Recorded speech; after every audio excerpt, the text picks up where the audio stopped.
আজকে আমাদের দুটো স্কিম দেখাবো, কুশল এবং এটা আমাদের এনকেডি এর একটা প্রজেক্ট। আমরা এনকেডিও তো এনলিস্টেড হচ্ছি আর কি, হয়ে গেছি, অলরেডি জমা হয়ে গেছে। তো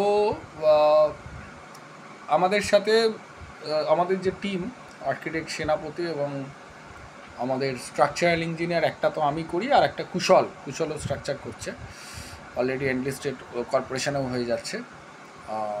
তো যাই হোক, দুটো ডিজাইন করেছে, এটা সেনাপতি করেছে না, এটাকে একটু বড় কর কুশল। এটা আমরা দুরকমভাবে স্কিমটা করে ফার্নিচার লেআউট আমরা এখন যেটা করছি, আমরা বারবার বলছি আমরা চাইছি আমাদের কম্পিটিশনটা ন্যাশনাল ইন্টারন্যাশনাল লেভেল এরকম একটা চিন্তাভাবনা করে করছি, এবং দরকার হলে আমরা বিম টেকনোলজিও এবার ইউজ করবো আস্তে আস্তে করে। তো যাই হোক, আমরা জাস্ট এটা একটা 3 বেডরুম একটা ফ্ল্যাট, আর পার্টির একটা ডিমান্ড ছিল যে দুজনেই যেন দুদিকে যেন রাস্তার ফেসে আসে, দুটো ফ্ল্যাট পাশাপাশি। তো সেরকম এটাও একটা স্কিম আমরা করেছি, দুটো স্কিম করেছি। তো স্কিমটা কেমন হলো তোমরা অবশ্যই জানাবে। তার ফর দ্যাট তোমাদের ভিউজটা আমাদের দরকার।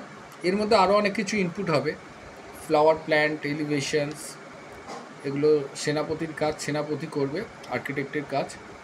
এখনো কলম বসাইনি। এটার স্ট্রাকচারটা আমাদের G+4 হবে, ডায়নামিক করব, ডায়নামিক স্ট্রাকচার হবে, সেটাও দেখাবো কীভাবে ডায়নামিক আমরা করব। এবং কলকাতার মধ্যে আমরা দাবি রাখি যে আমরা ছোটো বাড়িও আমরা ডায়নামিক স্ট্রাকচার করি, অন্তত 3টে মোড শেপ হলেও আমরা ডায়নামিক করি, যাতে স্টিলকে অপটিমাইজ করা যায়।